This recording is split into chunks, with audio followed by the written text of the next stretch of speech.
De toute façon, tout ce qu'on veut, et ça c'est une valeur aussi que je vais inculquer à mon petit garçon, c'est dans la vie, tout ce qu'on veut, il faut l'arracher. Il n'y a rien de facile. Hein. Dans n'importe quel domaine, tout ce qu'on veut, il faut l'arracher, c'est tout. Il ne faut pas se poser plus de questions que ça. Et si vous voulez vraiment un enfant, en fin de compte aussi, il y a une chose qui m'a aidée, c'est qu'un jour, un jeune Nico, il m'a dit, vous savez, les cas de personnes qui peuvent vraiment, vraiment pas avoir d'enfants sont très, très rares. Très, très, très, très, très rares. Il en existe très, très peu. Donc, je pense que quand on veut vraiment un enfant, il ne faut pas se décourager, il faut y aller. Il faut y aller. Hein. Moi, j'ai Alexandre qui a une patiente, elle a fait 12 fois, hein, et c'est au moment où elle a dit, bon, allez, la 12e fois, j'arrête, stop, quoi, basta. Et en fait, un mois après, elle vient consulter et en fait, elle vient consister alors, avec un gros ventre, alors que mon mari la suit depuis des années. Et là, ça a fait pleurer mon mari en se disant, mais waouh, quoi, ça y est, c'est arrivé, quoi. Et 12 fois, quoi. Elle a tenté 12 fois. Donc, au bout d'un moment, ben voilà, on y arrive, quoi. Il n'y a pas de raison qu'on n'y arrive pas.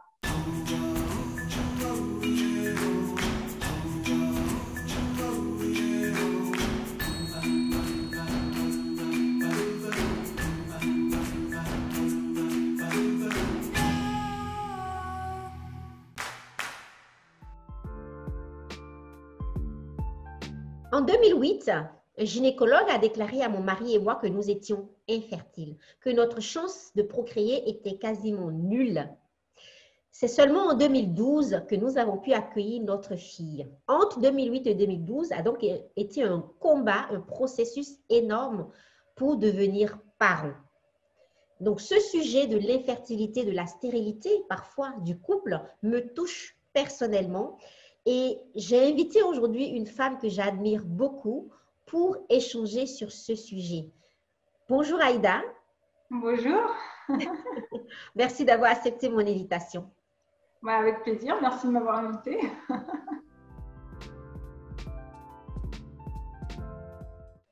Est-ce que tu pourrais te présenter pour les personnes qui nous regardent?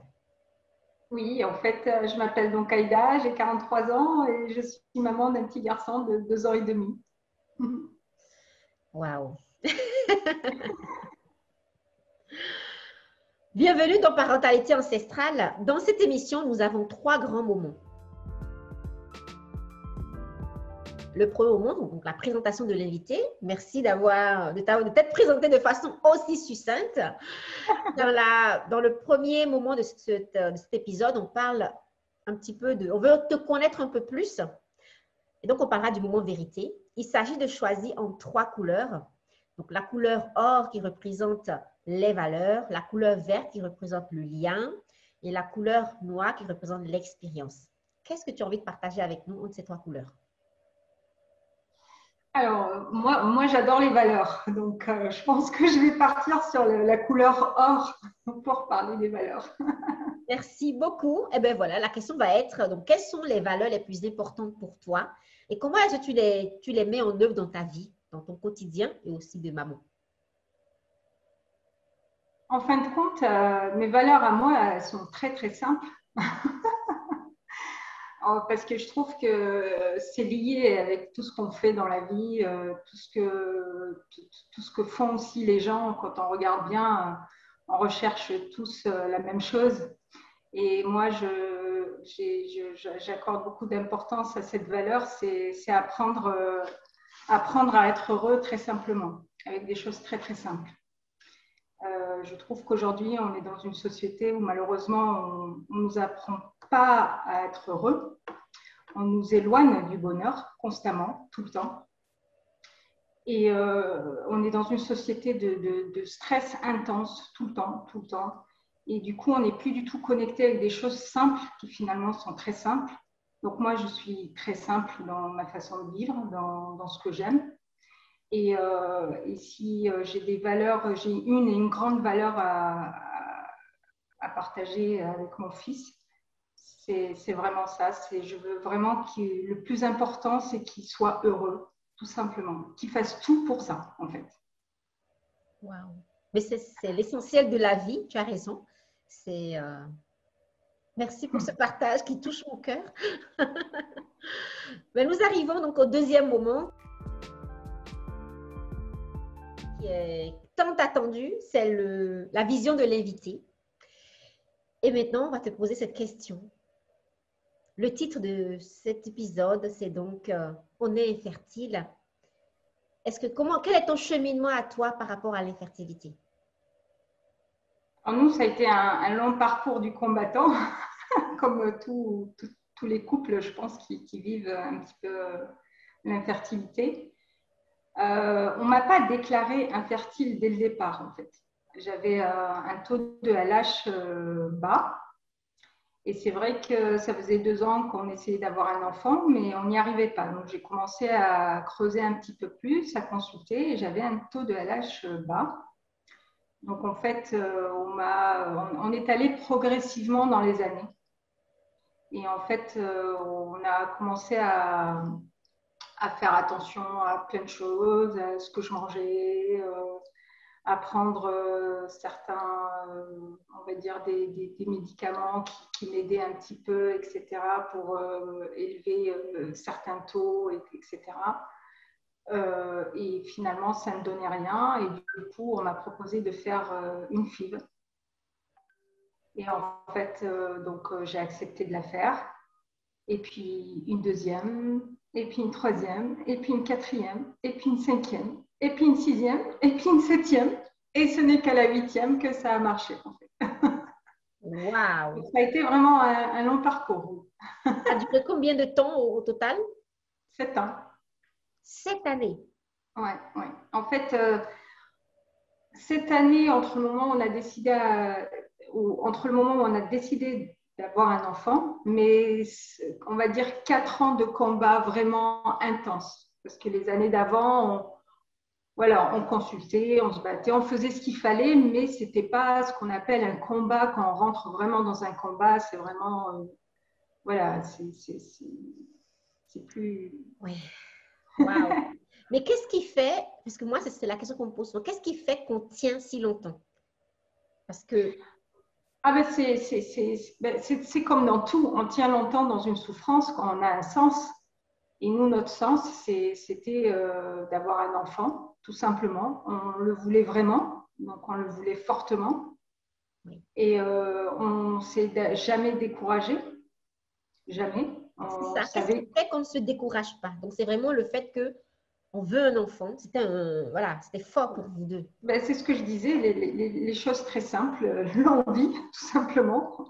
L'envie, quand on veut quelque chose vraiment et qu'on le veut vraiment, je veux dire, pour moi, c'était vraiment avoir un enfant, c'était très important. Pour mon mari, ça l'était encore plus. Oui, c'est bien. Il adore les enfants. Et vraiment, c'était très important pour nous deux et on était extrêmement motivés. Mais à aucun moment, on s'est dit qu'on n'y arriverait pas, par contre. C'est ça. Là, tu donnes un secret, là. Donc, le secret, parce que souvent, dans les couples qui arrêtent, il y a même des couples qui se séparent pendant les essais, parce que l'un des partenaires se décourage et il se dit je n'y arriverai pas avec elle ou je ne veux plus d'enfant, c'est pas grave, on laisse tomber. Donc ici, tous les deux, vous aviez ce désir fort d'y arriver et puis aussi, on ne se décourage pas. C'est ça, c'est ça. Après, on est face à un choix à un moment donné parce que faire des FIV ou des ICSI, c'est quand même compliqué. C'est pas anodin pour le corps. Surtout que moi, j'ai horreur des médicaments, donc j'en prends, je crois, jamais. Donc, c'est vrai qu'à un moment donné, on fait le choix et on fait une balance de est-ce que mon désir est plus fort que ma santé finalement, parce qu'on sait quelles conséquences il peut y avoir sur la santé. Et nous, notre désir était tellement fort et tellement important qu'on n'a jamais cessé. Et on n'a jamais cessé de croire non plus. Je pense que le secret, il est aussi un petit peu là. C'est qu'on a toujours su qu'on y arriverait. Donc, oui. Voilà. Merci parce que nous aussi, c'était ça. On savait qu'on y arriverait. On ne savait pas quand, mais on savait qu'on y arriverait et ça permet de traverser tout ça. Donc, concrètement, toi, comment est-ce que tu as vécu donc les premières années, donc les 2-3 premières années, tu as fait des tests, tu as fait des examens, puis tu as commencé à prendre des petits médicaments, des petites simulations. Est-ce que toi ou ton mari, vous aviez un problème particulier, concret ou pas? Alors, pas vraiment, parce que jusqu'à maintenant, j'ai pas vraiment de réponse claire, si ce n'est que j'avais une LH un peu basse. Côté mon mari, lui, tout était parfait, hein, il n'y avait rien de. On a fait toutes les analyses. Lui, de son côté, le problème ne venait pas de son côté, il venait de moi. Mais même moi, je n'avais pas un problème flagrant. C'était juste que j'avais un taux de LH qui était un peu bas. Mais voilà, et c'est ce qui est d'ailleurs frustrant et c'est ce qui fait que des fois on peut se décourager, c'est que quand on est face au médecin et qu'il dit, bah, alors les médecins ne se mouillent pas non plus, ils ne vont pas vous dire, vous allez avoir un enfant, je vous le garantis. Ils restent très prudents par rapport à ça et à juste titre. Mais voilà, c'est vrai que moi, quand je posais la question à mon médecin, il me disait que mon ALH était bas, que ce n'était pas inespéré, mais que je pouvais aussi m'attendre à ne pas pouvoir en avoir. Tout à fait. Mais qu'est-ce que, justement, quand l'ennemi est visible, et voilà, on a vraiment du mal à combattre, hein, parce qu'on se dit, ben, le taux de LH un peu bas, c'est pas la fin du monde.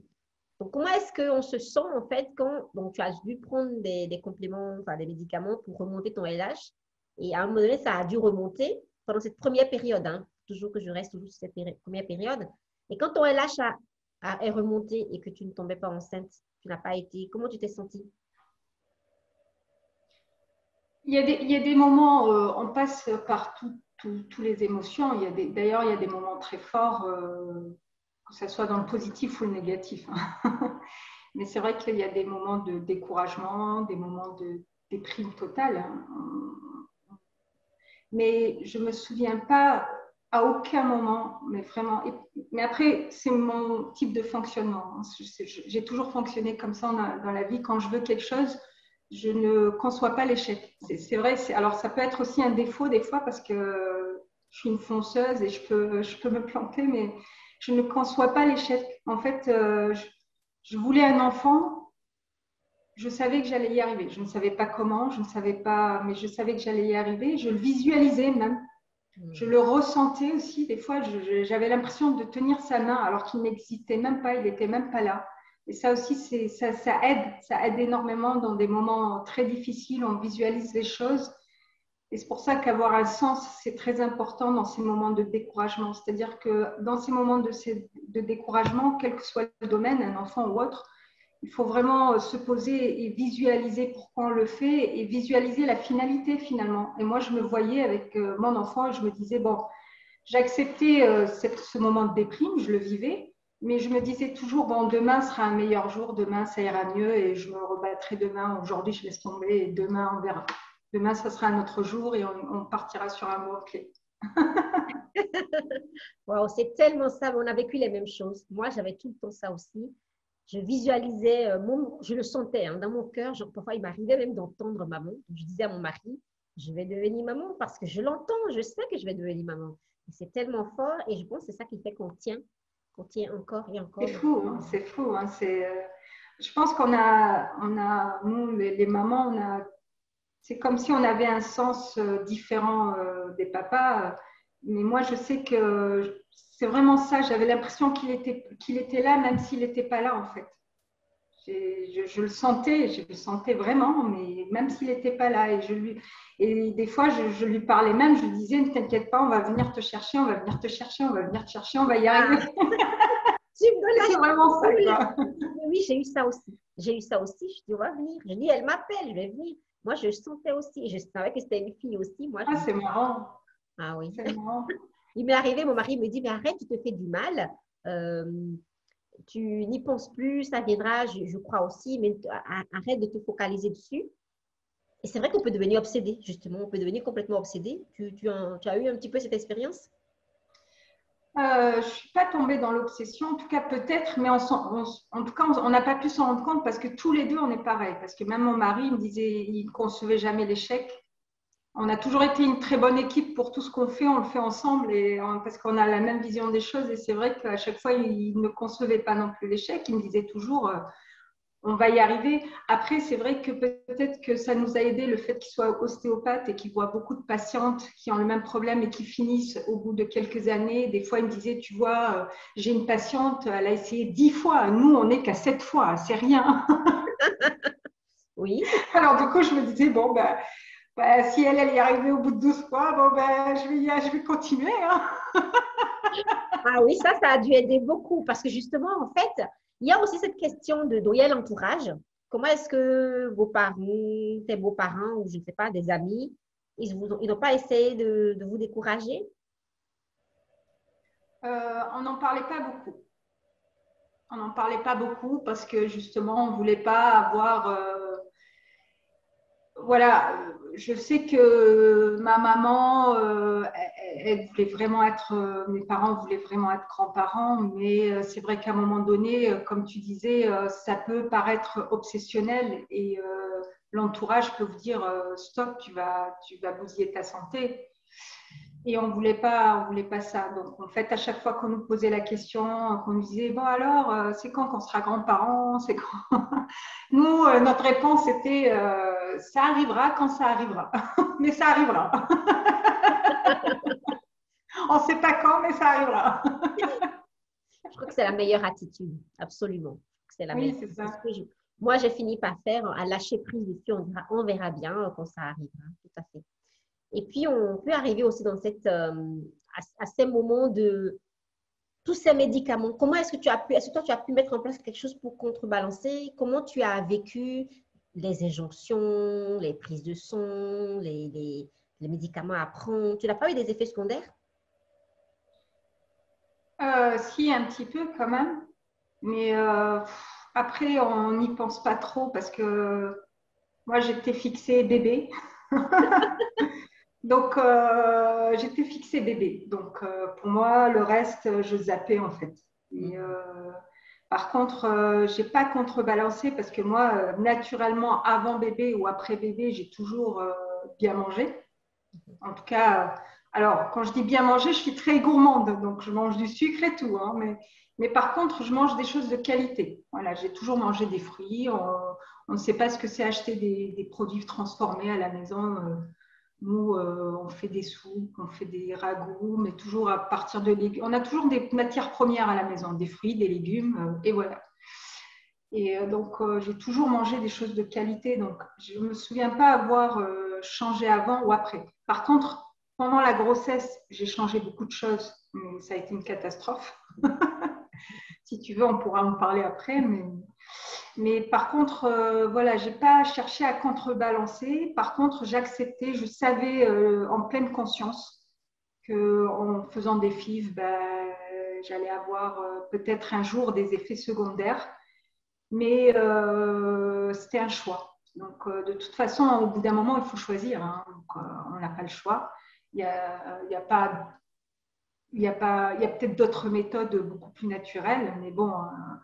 Moi, à ce moment-là, je n'avais pas connaissance et puis j'étais pas dedans, donc voilà. Merci. Je crois que donc, cette année, donc allez, on enlève les 3 premières années où on fait des essais et puis ça ne fonctionne pas. Et puis à un moment donné, on nous dit voilà, l'alternative, la seule alternative, ce serait la fécondation in vitro. Donc, accompagnée. Donc, qu'est-ce qu'on ressent? Tu n'as pas eu un moment de cette impression de je force? Parce que personnellement, hein, je reviens à mon histoire à moi, quand les 2 premières années sont passées, j'ai une amie très proche qui m'a dit, peut-être que tu n'es pas faite pour faire des enfants. Est-ce que tu vas continuer à forcer le destin? Cette phrase m'est restée. Est-ce que toi, tu as eu une expérience similaire et... C'est vrai qu'on se pose la question, on se dit. Alors, il y a deux façons de voir les choses. Soit on se dit qu'on n'est pas maître à bord de son destin et que c'est le destin qui fait tout.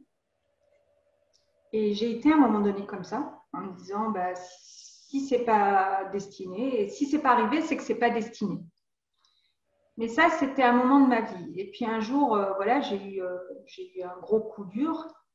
Et je me suis relevée, et donc je me suis rendu compte qu'en fait, on est vraiment maître à bord de son destin. Et là, aujourd'hui, j'y crois dur comme fer. Et moi, pour moi,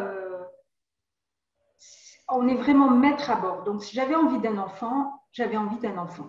Point barre. Je ne me posais pas plus que ça la question parce qu'il ne faut pas non plus trop se poser de questions. Je pense qu'il faut se fixer un objectif et aller jusqu'au bout et ne pas trop se noyer justement dans ce genre de choses. Et être surtout en accord avec soi-même. Si par rapport à vos religions ou vos croyances, vous pensez que c'est le destin, voilà, à un moment donné, il faut se poser et se poser les bonnes questions et prendre le temps de se poser des bonnes questions et se dire, voilà, moi, qu'est-ce que je fais? Est-ce que je crois au destin et finalement, je laisse le destin faire les choses? Si ce n'est pas arrivé, c'est que ça ne devait pas arriver. Ou alors, vraiment, moi, je suis maître de mon destin et je veux un enfant, je veux un enfant, point barre. Voilà. À un moment donné, il faut choisir et je pense que c'est ça. Moi, j'ai fait un choix et je savais que j'étais maître de mon destin. Je voulais un enfant. Et même aujourd'hui, je ne me dis pas oh, j'ai eu un enfant alors qu'il n'était pas destiné. Non, aujourd'hui, je me dis c'est un super miracle. Et à chaque fois que je le regarde sourire, je me dis oh, dire qu'il n'était pas destiné et finalement, il est là, quoi. Magnifique. Ben, on a la même conception. Moi, je pense vraiment qu'on est créateur de notre vie. C'est facile hein, de se dire oui, c'est pas moi, c'est le destin. Donc, on subit et on est passif. Eh bien, C'est non, pas du ça. tout. Moi, je suis donc vraiment qu'on reprenne le pouvoir sur notre vie, qu'on crée notre réalité. Quand on veut quelque chose, de se donner les moyens de l'avoir. C'est ça, c'est ça. De toute façon, tout ce qu'on veut, et ça c'est une valeur aussi que je vais inculquer à mon petit garçon, c'est dans la vie, tout ce qu'on veut, il faut l'arracher, quoi. Il y a rien de facile, hein. Dans n'importe quel domaine, tout ce qu'on veut, il faut l'arracher, c'est tout. Il ne faut pas se poser plus de questions que ça. Et si vous voulez vraiment un enfant, en fin de compte aussi, il y a une chose qui m'a aidée, c'est qu'un jour, un jeune Nico, il m'a dit, vous savez, les cas de personnes qui peuvent vraiment, vraiment pas avoir d'enfants sont très, très rares. Très, très, très, très, très rares. Il en existe très, très peu. Donc, je pense que quand on veut vraiment un enfant, il ne faut pas se décourager, il faut y aller. Il faut y aller. Hein.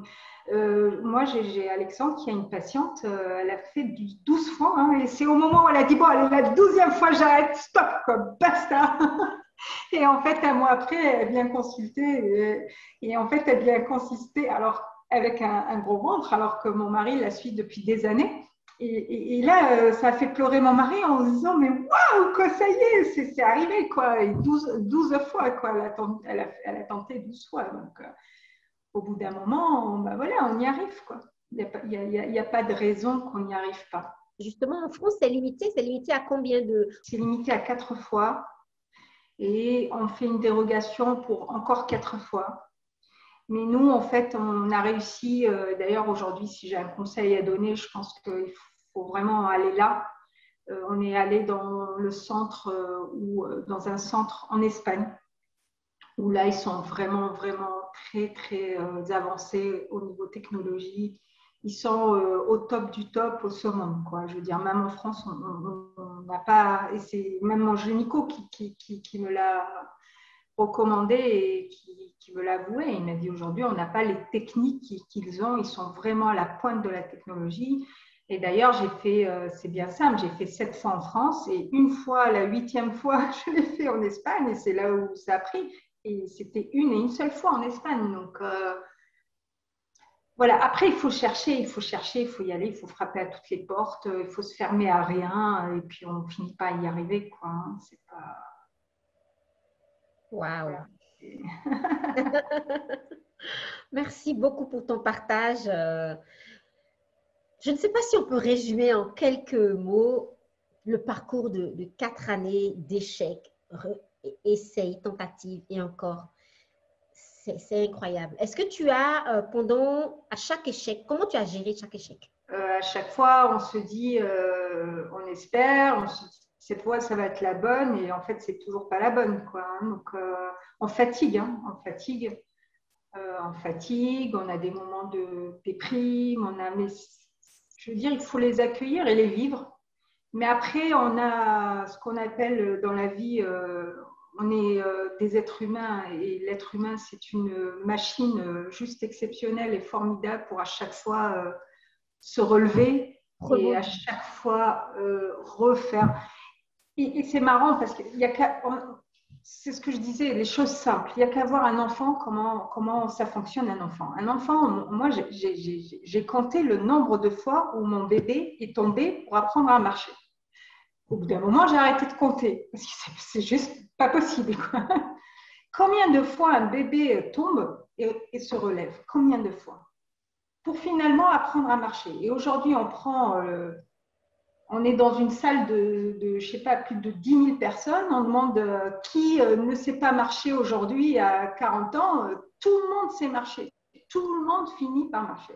Ben, dans la vie, c'est exactement pareil. C'est-à-dire que bon, sur le moment, on n'y arrive pas, on vit un échec, c'est douloureux. Ben, on se relève et on continue. Et il faut toujours penser à cette image de bébé et combien de fois il tombe pour apprendre à marcher. Ben, voilà, il faut ce qu'il faut. Il ne faut pas compter non plus. Il ne faut pas se dire, oh, j'en suis à ma 5e, j'en suis à ma 6e. Il y en a au bout de la première fois, ça marche. Il y en a au bout de la 5e. Il y en a au bout de la 2e. Il y en a au bout de la 12e. Voilà. Après, à un moment donné, il faut se poser les bonnes questions, se dire, est-ce que je continue ou est-ce que j'arrête? Est-ce que je privilégie ma santé ou est-ce que non, mon envie d'avoir un enfant est plus forte? Et dans les deux cas, je veux dire, il n'y a aucun jugement là-dessus. Il ne faut pas se laisser les autres vous juger. On peut très bien aussi se dire, finalement, avoir un enfant, ce n'est pas une finalité en soi. Moi, je peux très bien vivre sans et finalement, je vais me reporter sur autre chose. Je vais peut-être adopter, je vais peut-être même créer une association pour aider les autres. Je vais faire autre chose et c'est bien, c'est magique aussi, c'est beau aussi. Mais à un moment donné, il faut vraiment bien se connaître et savoir ce qu'on veut, tout simplement. Et voilà. Et c'est ça le plus important, c'est savoir ce qu'on veut, quoi. Voilà, je pense. Non, mais tu as tout dit. Merci beaucoup. On arrive tout doucement à la fin de cette interview et on arrive au... Est-ce que tu as un mot de la fin? Est-ce que tu as envie de nous partager Mais le mot de la fin, c'est vraiment ne vous découragez pas. Sincèrement, ne vous découragez pas. C'est pas évident, c'est pas facile. Et pour la petite anecdote, alors ça, c'est marrant parce que voilà, je pense que ça va vraiment aider les gens parce que, en fait, ma sœur et moi, on a le même problème. Donc, on n'arrivait pas du tout à avoir d'enfants, sauf qu'elle, elle est beaucoup plus jeune que moi. Et en fait, elle ne nous a pas dit qu'elle voulait avoir un enfant. Mais mes parents, on n'arrêtait pas de demander à toutes les deux quand c'est qu'on sera grands-parents, quand c'est. Il était largement temps et pour elle et pour moi, mais elle ne nous avait pas dit non plus, voilà. Et en fait, le plus beau, c'est qu'une fois que j'ai su que j'étais enceinte, ma maman est venue ce jour-là prendre le café à la maison. Et en fait, je lui dis, écoute, moi bien, maman, j'ai quelque chose à te dire. Je suis enceinte. Mais je ne veux pas que tu dises à ma petite sœur, c'est moi qui vais lui annoncer. Et je vois maman se décomposer, mais littéralement se décomposer. Je lui dis, mais t'es pas contente que je sois tombée enceinte? Et elle était très mal à l'aise. Elle me dit, si, bien sûr, bien sûr, bien sûr. Alors qu'elle attendait ça depuis des années, mais je la sentais mal à l'aise et je n'ai pas compris pourquoi. Sauf que l'histoire, ce qui est magnifique, c'est que ma petite sœur, c'est pareil, sans nous concerter, sans nous le dire, elle avait tout fait pour tomber enceinte, elle n'y arrivait pas, donc elle a fait beaucoup de fils. Et ce jour-là, le même jour, c'est fou, hein, elle a appelé le même jour, le matin, ma mère, en lui disant, maman, j'ai quelque chose à t'annoncer, par contre, ne dis pas à ma grande sœur, c'est moi qui vais lui annoncer. Donc maman, ce jour-là, alors ça fait des années qu'elle attendait d'être grande, le même jour, on lui annonce mais c'est quand même fou. Et du coup, maman, quand je l'ai su plus tard, j'ai compris pourquoi c'était décomposé, parce qu'elle avait double joie. Donc, le même jour, les deux filles lui annoncent qu'ils vont être grands-parents, mais seulement elle avait le droit de dire ni à l'une ni à l'autre. Donc, elle était vraiment, vraiment mal.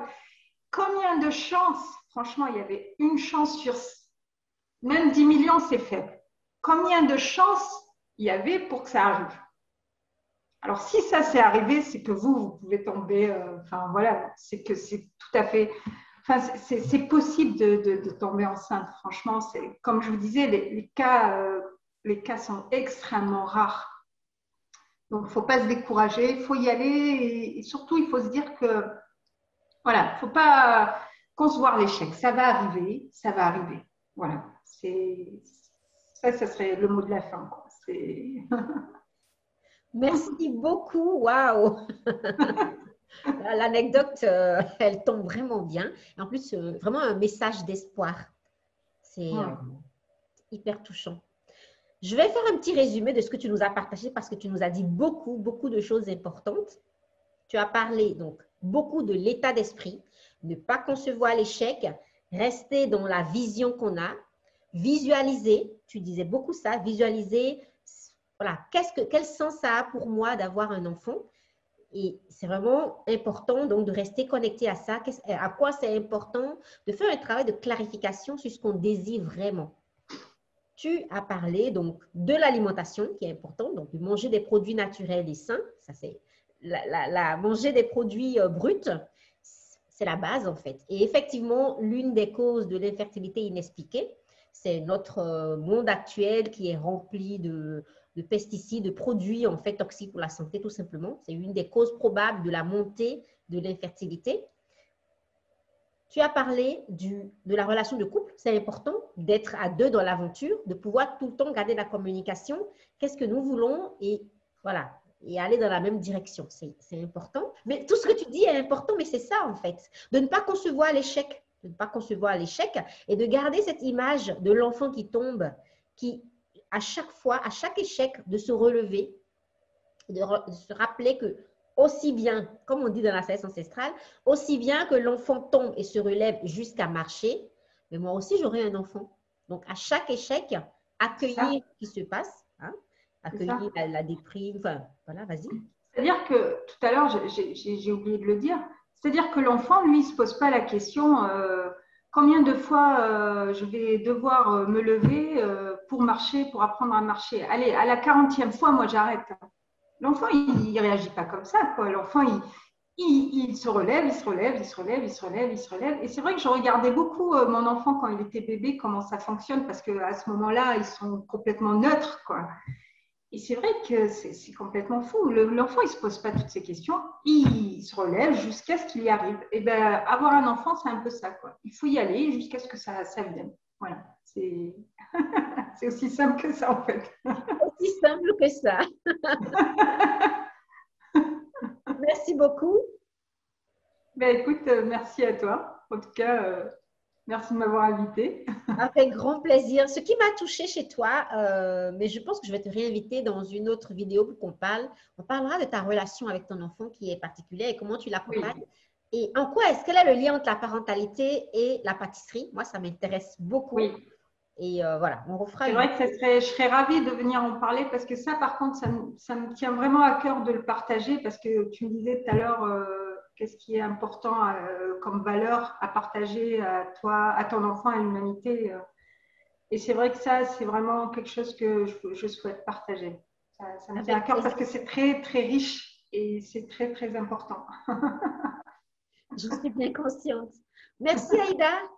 Merci à toi, merci de m'avoir reçu. Avec plaisir et à très bientôt. Et à très bientôt. Merci Nadège, merci. Au revoir.